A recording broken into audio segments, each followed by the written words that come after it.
Hello guys, welcome to my YouTube channel time to study and art. इस video में हम BHDLA 136 के first block का first unit cover कर रहे हैं। इससे पहले की वीडियो में हमने दो टॉपिक्स इस यूनिट से कवर कर चुके हैं, शब्दों का महत्व, शब्द भाषा के सामाजिक स्तरभेद। अगर आपने वो वीडियो नहीं देखी तो प्लीज चैनल की प्लेलिस्ट में जाकर आप वो वीडियो देखिए। इस वीडियो में हम शब्दों के विभिन्न स्रोत, शब्दों के अर्थपक्ष और शब्द निर्माण, इन 3 टॉपिक्स पर डिस्कशन करेंगे। तो चलिए स्टार्ट करते हैं।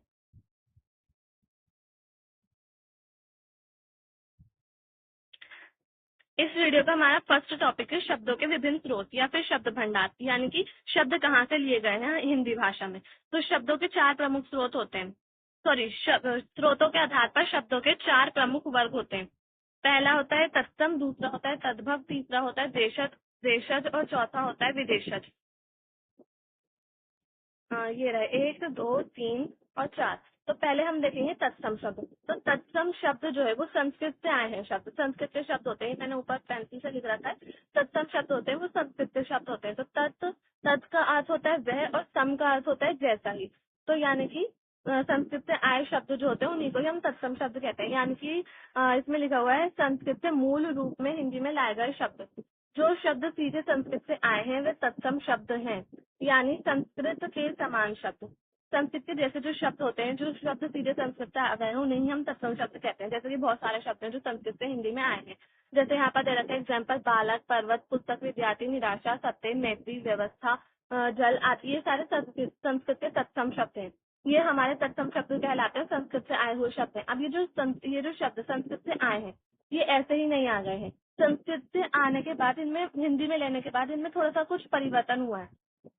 कुछ परिवर्तन के साथ ही हिंदी में आए हैं। तो यहाँ पर लिखा है तत्सम शब्द, सारे तत्सम शब्द यथावत नहीं आता है। सारे जो तत्सम शब्द है वो ऐसे के ऐसे ही नहीं लिए गए हैं, बल्कि उनमें कुछ परिवर्तन हो गया है। जैसे कि कुछ परिवर्तन हुए, जैसे कि संस्कृत का शब्द है बालका।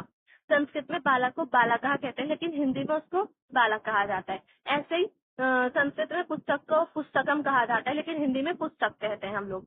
तो तत्सम शब्द मूल संस्कृत शब्दों के रूप में किंचित परिवर्तन के बाद हिंदी में स्वीकार किए गए हैं। थोड़े बहुत परिवर्तन, किसी मतलब थोड़े बहुत परिवर्तन के साथ हिंदी में स्वीकार किया। छोड़े गए स्थान चिन्ह छोड़े गए चिन्ह संस्कृत शब्दों के वचन या चिन्ह सूचक है। यानी कि शब्दों में वचन, जो शब्दों में वचन होता है, वचन बदलो की वो वाला वचन नहीं है, वादे वाला, प्रॉमिस वाला, ये वाला वचन है जो लिंग बदलो होता है, वो वाला। या फिर लिंग कह सकते हैं, हम इसे वचन कह सकते हैं या फिर लिंग। तो लिंग के आधार पर ये कुछ सूचक होते हैं जो लिंग के आधार पर छोड़ के हैं हिंदी में, क्योंकि हिंदी में उनके अलग लिंग के और वचन के अलग सूचक होते हैं। तो इसलिए जो संस्कृत के लिंग के सूचक है या फिर वचन के सूचक है उनको छोड़ दिया है, ऐसे चिन्हों को छोड़ दिया है। तो नेक्स्ट इसका है तद्भव। तद्भव शब्द जो होते हैं वो बिगड़े हुए होते हैं। संस्कृत से बिगड़े हुए शब्द जो होते हैं वो तद्भव शब्द कहलाते हैं। हाँ, तो तत् का अर्थ वही है, तत् का अर्थ वही होगा वह, और भव का अर्थ होता है उत्पन्न। ये वे शब्द हैं जो संस्कृत से हिंदी में रूप परिवर्तन के साथ आए, मतलब हिंदी में आए हैं लेकिन उनमें कुछ परिवर्तन हुआ है, परिवर्तन के साथ हिंदी में आए हैं। तद्भव शब्द संस्कृत के मूल है, लेकिन मूल रूप में ये लिए नहीं, मूल रूप में लिए गए शब्द नहीं है। यानी कि तद्भव शब्द जो होते हैं वो संस्कृत के मूल शब्द होते हैं, लेकिन उनको वैसे का वैसे ही मूल रूप में, यानी कि वैसे का वैसे ही नहीं लिया गया है हिंदी में, बल्कि परिवर्तन के साथ लिया गया है। जैसे कि यहाँ पर एग्जाम्पल दे रखा है, कर्म और काम। संस्कृत में से कर्म कहते हैं और हिंदी में से काम कहते हैं। ऐसे ही हस्त, हस्त जो होता है वो हाथ को कहते हैं हम। संस्कृत में हस्त शब्द का प्रयोग होता है, हिंदी में हाथ शब्द का। संस्कृत भाषा के शब्द उससे क्रमशः पाली, संस्कृत भाषा के शब्द जो हिंदी में आए हैं तो वो कुछ भाषाओं से और विभिन्न समय के साथ साथ बदलते गए हैं। कुछ भाषाओं से गुजर कर जब वो हिंदी में आए, जैसे कि पाली भाषा, प्राकृत भाषा, अपभ्रंश भाषा। तो ये सारी भाषाएं जो समय के हिसाब से भाषाएं बदलती है और बदलते बदलते उनमें कुछ परिवर्तन होते गए, और फिर वो जो संस्कृत के शब्द थे वो इन भाषाओं से गुजरते हुए हिंदी में आए, और जब वो हिंदी में आए तो वो पूरी तरह से ही बदल गया, उनका रूप पूरी तरह से बदल गया। जैसे कि एक अर्थ दे रखा है, एक शब्द दे रखा है सत्य। ये संस्कृत का शब्द है सत्य, लेकिन जब वो पाली, प्राकृत और अपभ्रंश भाषाएं आई तो उसमें सत्य को जो है वो सत्य या फिर सत्य को सत्य या फिर सच कहा जाने लगा। लेकिन धीरे धीरे पाली और प्राकृत अपभ्रंश भाषाएं खत्म हो गई और उसके बाद जो सत्य था वो सच में बदल गया। ये रहा यहाँ पे दे रखा है सच। तो हिंदी में सत्य को सच कहा जाने लगा। तो आप यहाँ से देखिए सत्य से सच कैसे बना। पहले सत्य था, फिर सत्य सच बना, फिर सच बन गया। तो ये हमारे इस तरह से जो तद्भव शब्द है वो बदल जाते हैं। जैसे कि यहाँ पे तत्सम और तद्भव शब्द दे रखे हैं, सूर्य, और हिंदी में जब वो सूर्य है, जब वो हिंदी में आ गया तो वो सूरज बन गया। ऐसे चंद्र, चंद्र जो है वो संस्कृत का शब्द है, तत्सम शब्द, लेकिन जब वो धीरे धीरे हिंदी में आया, बदलता गया, तो वो चांद बन गया। ऐसे बहुत सारे शब्द दे रखे हैं, जैसे कि सत, सांप, वर्ष, बरस, आम्र, आम। आम जो था उसको आम हिंदी में कहा जाता है, लेकिन उसमें संस्कृत में आम्र कहा जाता है। ऐसे तत्सम में और भी वर्ड दे रखे हैं, जैसे कि संध्या, सांझ, करपट, कपड़ा, वृद्ध, बूढ़ा, मयूर, मोर, हस्त, हाथ। ये सारे शब्द, ये सारे हमारे तत्सम के तद्भव के शब्द है। तो किस तरह से हिंदी में है ये बता रहा है। अब देशज शब्द। तो देशज शब्द ऐसे शब्द होते हैं जिनका हमें जिनके स्रोत का हमें पता नहीं होता, उनके स्रोत का हमें ज्ञान नहीं होता। ना तो वो संस्कृत के शब्द होते हैं, ना किसी बाहरी भाषा के, ना किसी विदेशी भाषा, सॉरी बाहरी भाषा या फिर विदेशी भाषा, ना ही वो हमारी जो आंतरिक भाषा होती है, देश की भाषा होती है, उसके भी शब्द नहीं होते। उन शब्दों का हमें ज्ञान ही नहीं होता कि वो कहाँ से आ रहे हैं। जब से मतलब कोई भाषा, जैसे कि हिंदी भाषा, जब से हिंदी भाषा शुरू हुई है, जब से उन शब्दों का प्रयोग किया जाता है, तो हम ये कह सकते हैं कि जो देशज शब्द है हिंदी भाषा के अपने खुद के शब्द हैं, सही मायने में हिंदी भाषा के शब्द है। जैसे कि इसमें एग्जाम्पल दे रखा है, पेड़, लड़का, खिड़की, ये सारे शब्द जो है वो देशज शब्द है। इन शब्दों के स्रोतों का हमें पता नहीं है कि ये कहाँ से आ रहे हैं। अब बाहरी शब्द। तो बाहरी शब्द वे शब्द होते हैं जिनका प्रयोग हिंदी में ज्यों का त्यों किया जाता है, जैसे अंग्रेजी, अरबी, चीनी, फारसी, पुर्तगाली, फ्रांसी आदि भाषाओं के वे शब्द जो हिंदी में प्रचलित हो गए हैं, वे विदेशी शब्द कहलाते हैं। यानी कि कुछ ऐसी बाहर की भाषाएं होती हैं जिनका हमने हिंदी में प्रयोग, जिन भाषाओं के शब्दों का हमने प्रयोग हिंदी में करना शुरू कर दिया है, तो वही शब्द हमारे बाहरी शब्द कहलाएंगे। जैसे कि अब हम अपने इसमें दे रखा है, हमारे देश की भाषाओं का देखते हैं। तो देश की भाषाओं में हमारी दो भाषाएं आएंगी। आर्य परिवार की भाषा है और भारत के अन्य परिवार, जैसे कि द्रविड़ या फिर मुंडा, मराठी, बंगाली, ये सारी भाषाओं से जो शब्द लिए गए हैं, तो वो है हमारे पहली भाषा। आर्य परिवार की भाषाएं होती हैं मराठी और बंगाली। तो इनसे जो हमारे शब्द लिए गए हैं वो है चालू, लागू, ये हिंदी में लिए गए हैं। ऐसे बंगला से लिया गया है गल्प। तो ये हमारी हिंदुस्तान की भाषाएं हो जाएंगी, आंतरिक भाषाएं। और दूसरी आंतरिक भाषाओं में आएंगे भारत के अन्य परिवारों की भाषा, जैसे कि द्रविड़ भाषा जो साउथ में बोली जाती है, मुंडा भाषाएं। तो द्रविड़ भाषा से लिया गया है नीम, इडली, सांबर, ये सारे द्रविड़ भाषा से लिया गया है। और मुंडा से लिया गया है कोड़ी। हाँ, तो ये होगा हमारे, ये दोनों भाषाएं जो थी हमारी, यहाँ से यहाँ तक की हमारी भारतीय भाषाएं थी, भारत की थी। अब इसके बाद हम देखेंगे विदेशी भाषाओं से हमने कौन कौन से शब्द लिए हैं। तो इस वर्ग में हजारों शब्द ऐसे हैं जो अंग्रेजी से लिए गए हैं, जैसे कि cycle, rail, ticket, stamp, police, nib, stove, telephone, photo आदि, ये सारे शब्द जो है वो हमारे अंग्रेजी से ले गए हैं। और इसके अलावा बहुत सारी ऐसी भाषाएं आती है जिनसे हमने विदेशी भाषाओं से शब्द ले रखे हैं, जैसे कि फारसी, इसमें मैंने लिख रखा है यहाँ पर पेंसिल से इधर आपके लिए, ताकि आपको इजी लगे। अरबी, चीनी, फारसी, पुर्तगाली, फ्रांसीसी, ये सारी भाषाओं से, तुर्की, इन सब भाषाओं से भी वर्ड लिए गए हैं। तो ये देखिए यहाँ पर दे रखे हैं अंग्रेजी से, अंग्रेजी के कभी हमने पढ़ लिया, ये अरबी भाषा का दे रखा है। अरबी भाषा से कौन कौन से शब्द ले गए हैं?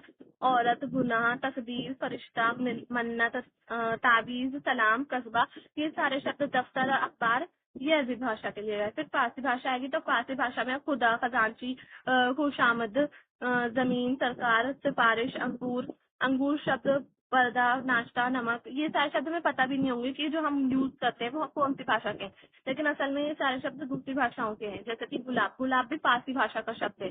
फिर आबाद, आबाद भी फारसी भाषा का शब्द है। प्याला, नमक, ये सारे शब्द फारसी भाषा के। अब तुर्की भाषा से जो हमने टर्किश से कौन कौन से शब्द लिए गए हिंदी में, तो वो है तोप, तमगा, दारोगा, बारूद, बंदूक, कुली, बेगम, बहादुर, लाश, ये सारे शब्द जो है वो तुर्की भाषा से लिए गए हैं।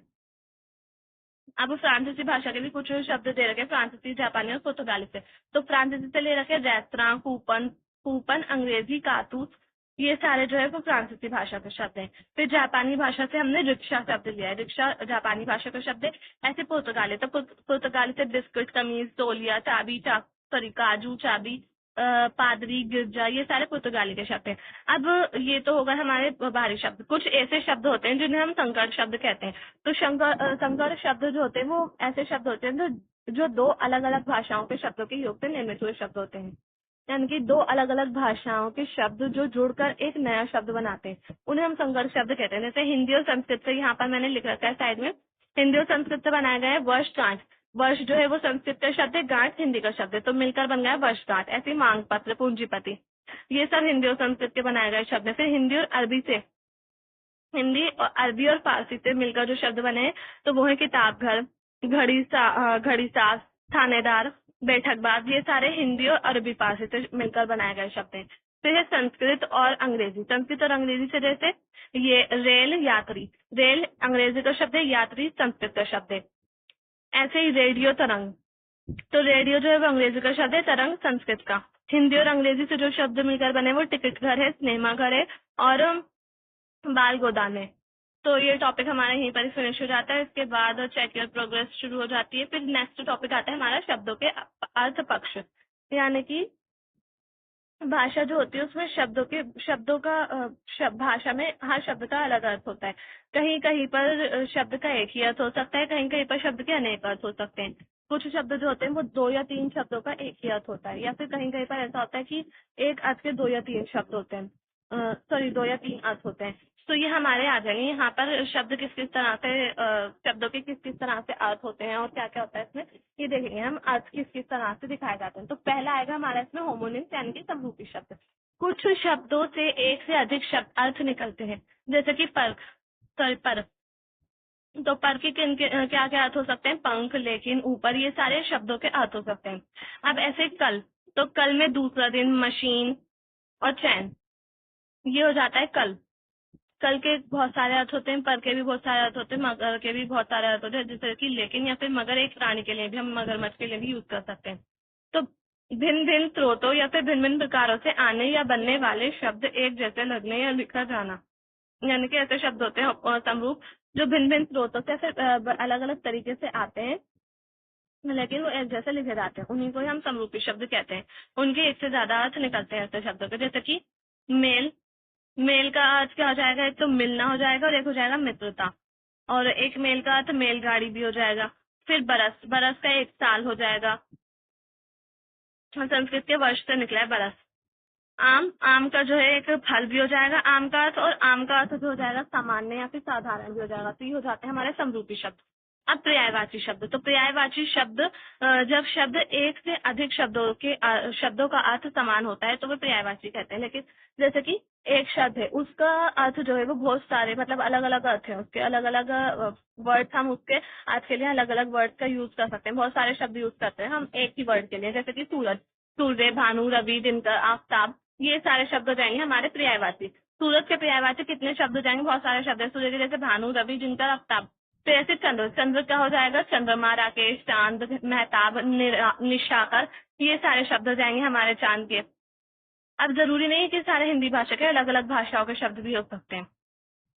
जैसा कि संस्कृत के शब्द भी आए हैं इसमें, उर्दू के शब्द भी आए हैं। फिर ऐसे कमल है, कमल, पंकज, नीरज, राजीव, पद्म, अम्बुज, सरो सरोरुह और सरसिज, ये सारे जो है कमल के पर्यायवाची शब्द हो जाएंगे। अब इसमें बताया गया है कि कुछ विद्वान मानते हैं कि भाषा में वास्तव में पर्याय होते ही नहीं है। मतलब कुछ विद्वान मानते हैं कि भाषा में पर्याय नहीं होते। वे कहते हैं कि हर शब्द का अपना एक अलग अर्थ होता है। और उन्होंने एग्जाम्पल देने के लिए कहा है कि अगर हम देखें कि सूरज, हम ये कहेंगे कि सूरज डूब गया, ना कि हम ये कहेंगे कि दिवाकर डूब गया। सूरज और दिवाकर दोनों एक दूसरे के पर्याय हैं, लेकिन हम ये नहीं कह सकते कि दिवाकर डूब गया। तो ये कहते हैं कि व्यवहार की भाषा में, जो हमारी व्यवहारिक भाषा होती है उसमें जो हम शब्दों का प्रयोग करते हैं, वही शब्द जो होते हैं मान्यता, मतलब वो शब्द ज्यादा इम्पोर्टेंट होते हैं। और जो बोलचाल की भाषा से अलग शब्द होते हैं, शैली, जो कुछ शब्द ऐसे होते हैं, जैसे कि सूरज हो गया यहाँ पर, ये हमारा व्यवहार की भाषा का शब्द हो गया। और जो इसके अलावा शब्द दे रखे हैं यहाँ पर, पर्याय दे रखे हैं, जैसे आफताब या फिर दिवाकर, रवि, ये सारे शब्द जो हो जाएंगे हमारे, ये हमारे शैलीगत शब्द हो जाएंगे। यानी कि कोई अगर लेखक है या फिर रचनाकार है, तो अपनी रचना लिख रहा है, कुछ रचना कर रहा है किसी चीज की, तो वो उसमें इन शब्दों का प्रयोग कर सकता है। लेकिन हम आम बोलचाल की भाषा में इन शब्दों का प्रयोग नहीं कर सकते। तो ये हमारे व्यवहारिक शब्द हो जाएंगे। अब इसके बाद हम देखेंगे विलोम शब्द। तो विलोम शब्द वो होते हैं जो हमारे विपरीत अर्थ वाले होते हैं, जिनके अर्थ विपरीत होते हैं, उनको हम विलोमार्थी, विपरीतार्थी या फिर विरोधी शब्द भी कह सकते हैं। जिनके अर्थ जो होते हैं वो एक दूसरे के विरोधी होते हैं या फिर विपरीत होते हैं। जैसे कि छोटा बड़ा, ठंडा गरम, अच्छा बुरा, गरीब अमीर, ये सारे जो हैं हमारे विलोमार्थी शब्द हो जाएंगे। अब कुछ शब्द ऐसे होते हैं जिनको हम पूरक कह सकते हैं, विरोधी नहीं कह सकते। जैसे कि खट्टा, मीठा, लाल हरा, तो ये हमारे विरोधी शब्द हो जाए, सॉरी पूरक शब्द हो जाएंगे, हम विरोधी नहीं कह सकते इन शब्दों को। ऐसे कुछ शब्द ऐसे होते हैं जिनको हम द्वंद्ववाचक शब्द कह सकते हैं। जैसे कि पति पत्नी, पति पत्नी जो है वो हमारे द्वंद्ववाचक शब्द हैं, ये एक दूसरे के संबंधों को सूचित करते हैं, ये शब्द संबंधों को दिखा रहे हैं। तो ये जैसे कि पति पत्नी ये सब शब्द हो जाएंगे, दादा दादी माता पिता, ये एक दूसरे के संबंध को दिखा रहे हैं, तो ये हमारे द्वंद्ववाचक शब्द हो जाएंगे। तो इसके बाद इसका नेक्स्ट आएगा अनेकार्थी शब्द। भाषा के कुछ शब्द कई अर्थों में प्रयोग तो होते हैं। आपने शब्दकोशों में देखा होगा कि एक शब्द के आगे कई अर्थ दिए होते हैं। जैसे कि अनेकार्थी शब्द होते हैं जिनके जो एक ही शब्द कई अर्थों में प्रयुक्त हो जाता है। जैसे कि बात कर रहे थे एग्जाम्पल, तो बात को हम मामला कह सकते हैं, यानी कि क्या बात हुई। उक्ति, उसने एक बात बताई। बातचीत, दोनों बात करते जा रहे थे। चर्चा का विषय ये बात ये है कि झगड़ा, बात बिगड़ गई। तो ऐसे शब्द जो जाते हैं, एक ही शब्द का प्रयोग हम कई अर्थों में कर सकते हैं, तो वो हमारे अनेकार्थी शब्द हो जाएंगे। अनेक अर्थ को समझना आसान नहीं है, पहले हमें समरूपी शब्द और अनेकार्थी शब्द में अंतर करना होगा। तो समरूपी और अनेकार्थी शब्द जो होते हैं वो थोड़े एक जैसे टाइप के ही होते हैं, तो इसलिए उनमें पहले हमें ये समझना होगा कि उनके बीच क्या अंतर है, उसके बाद ही हम अनेकार्थी शब्दों को समझ सकेंगे। फिर अब इसका नेक्स्ट आएगा सह प्रयोग। तो सह प्रयोग शब्द जो होते हैं वो ऐसे होते हैं जैसे कि किसी एक शब्द का हमने नाम लिया और उससे रिलेटेड हम बहुत सारे शब्दों का प्रयोग कर सकते हैं। तो वो हम उसके लिए हम बहुत सारे शब्द उसको बताने के लिए हम बहुत सारे शब्दों का प्रयोग कर सकते हैं। जैसे कि शब्द एक दूसरे पर आश्रित होते हैं। आज की दृष्टि से हत्या करने पर पुलिस, गिरफ्तार, अदालत, सजा आदि शब्द ध्यान में आ जाते हैं। तो ये जो हत्या शब्द है, जब भी हमारे माइंड में अगर कोई हत्या शब्द का नाम लेता है तो हमारे माइंड में ये सारे शब्द आते हैं कि पुलिस आएगी, उसको गिरफ्तार करेगी, फिर वो अदालत जाएगी, उसको सजा मिलेगी। तो ये सारे शब्द हमारे माइंड में आते हैं। फिर उसके बाद रेगिस्तान, तो रेगिस्तान से हमारे माइंड में ये शब्द आते हैं, गर्मी, ऊंट, नखलिस्तान आदि ये शब्द होते हैं। तो ये जो कुछ शब्द ऐसे होते हैं जो एक दूसरे से जुड़े हुए होते हैं, उन्हीं को हम सहप्रयोग कहते हैं। एक शब्द का अर्थ स्पष्ट करने के लिए सहप्रयोग करने वाले शब्दों का उपयोग किया जाता है, यानी कि एक शब्द का हमें अर्थ बताने के लिए उससे रिलेटेड बहुत सारे शब्दों का प्रयोग करना पड़ता है, तो वही हमारे सहप्रयोग शब्द हो जाते हैं। जैसे कि बचपन में बच्चे होते हैं, उनको हमें कुछ भी चीज का अर्थ बताने के लिए, समझाने के लिए, फिर कुछ चीज याद दिलाने के लिए उससे रिलेटेड अलग अलग टाइप के जो शब्द होते हैं उनका प्रयोग करते हैं, जब बच्चों को कुछ याद आ जाता है। और ऐसा कभी कभार बड़े लोगों के लिए भी हो जाता है। तो ये हमारे सहप्रयोग शब्द हो जाएंगे। सहप्रयोग शैली की दृष्टि से भी महत्व है। तो सहप्रयोग जो होते हैं वो ज्यादातर शैली में प्रयोग किए जाते हैं। जैसे कि क्षमा और परवाना, तो ये शैली में हम इनको जब हम कोई भी चीज की रचना करते हैं, जो कोई लेखक होता है कोई भी चीज की रचना करता है, तो वो क्षमा और परवाना शब्दों का एक साथ प्रयोग करता है। ना कि वो ये प्रयोग करेगा कि दिया और परवाना या फिर क्षमा और कीट, ऐसे प्रयोग नहीं करते हैं। वो क्षमा और परवाना ऐसे प्रयोग करते हैं। फिर ऐसे ही आम बोलचाल की भाषा में हाथ का काम, ये नहीं कहें, हाथ का काम कहेंगे, लेकिन जो हमारी साहित्य या फिर परिभाषित भाषा होगी, किसी चीज की हमें परिभाषा देनी होगी या फिर साहित्यिक भाषा होगी, किसी चीज की रचना में हम उसका प्रयोग करेंगे, तो हम लिखेंगे हस्तकला, ऐसी हृदय गति, कुटीर उद्योग। ना कि ये कहेंगे कि दिल की गति नहीं है या फिर झोपड़ी उद्योग नहीं है, ऐसे वाले शब्दों का प्रयोग हम नहीं करेंगे। तो गाइज ये टॉपिक यहाँ पर फिनिश हो जाता है। शब्द निर्माण, शब्द निर्माण टॉपिक इतना ज्यादा इम्पोर्टेंट नहीं है, इसके बाद वाला टॉपिक है एक शब्द रचना। तो उसमें इससे ज्यादा ये जो इसमें शब्द निर्माण टॉपिक में जो भी कुछ दे रखा है ना, वो शब्द रचना में भी दे रखा है, तो इसलिए हम इसको थोड़ा बहुत ही देखेंगे। इसमें प्रत्यय के बारे में बात हो रही है। प्रत्यय ऐसे शब्द होते हैं जो शब्द के कोई शब्द होता है उसके आगे लगाकर, यानी कि कोई मूल शब्द है, जैसे कि बच्चा, बच्चा एक मूल शब्द है, उसके पीछे लगा देंगे हम पन, तो बचपन हो जाएगा वो। तो पन जो हो जाएगा वो हमारा मूल शब्द हो जाएगा। इससे बताया जा रहा है कि जो भाषा होती है वो सामाजिक संपदा होती है, यानी कि समाज के विकास के साथ साथ भाषा का भी विकास होता जाता है। अब लेकिन उसके लिए भाषा को व्यवस्थित रूप देने के लिए हमें व्याकरण की भी जरूरत पड़ती है। और व्याकरण में हमारे प्रत्यय आते हैं और प्रत्यय उपसर्ग आते हैं। प्रत्ययों को इंग्लिश में सफिक्स कहते हैं और उपसर्ग को प्रीफिक्स कहते हैं। तो सफिक्स मतलब जो बाद में आते हैं और प्रीफिक्स यानी कि पहले। तो इसमें हम प्रत्यय के बारे में ही दे रखा है। इसमें एक व्युत्पन्न शब्द दे रखे। व्युत्पन्न शब्द जैसे कि बच्चा और पन जोड़कर बन गया बचपन, ऐसे नया पन जोड़कर नयापन बन गया। फिर बांका पन, तो बांका का डंडा हट जाएगा और पन लगा देंगे तो बांकपन बन जाएगा। फिर प्रत्ययों का एक और दे रखा है इसमें, रूपात्मक प्रत्यय। तो रूपात्मक प्रत्ययों में ये हो जाएगा लड़कों। इसमें पहले एग्जाम्पल दे रखा है, लड़के आए। फिर इसके बाद दूसरा एग्जाम्पल दे रखे हैं, लड़कों को बुलाओ। तो को जो हो जाएगा इसमें वो हो जाएगा रूपात्मक प्रत्यय और ओ भी रूपात्मक प्रत्यय हो जाएगा। तो कभी कभी मूल शब्द में परिवर्तन भी हो जाता है। तो इसके बाद आएगा, इसमें हाँ नेक्स्ट ये बता रखा है इसमें कि हिंदी में शब्द निर्माण के लिए एक अलग से ऑफिस बना गया है, एक अलग से शिक्षा मंत्रालय बना हुआ है और उसमें एक बहुत बड़ी संस्था काम करती है। उस संस्था का नाम वैज्ञानिक और तकनीकी शब्दावली आयोग है। तो हिंदी में शब्द निर्माण का, शब्दों का जो निर्माण है वो यही संस्था करती है। हिंदी में शब्द निर्माण के लिए हम ज्यादातर संस्कृत भाषा का सहारा लेते हैं। संस्कृत भाषा का सहारा इसलिए लेते हैं क्योंकि उसमें शब्द बनाने की बहुत ज्यादा क्षमता होती है।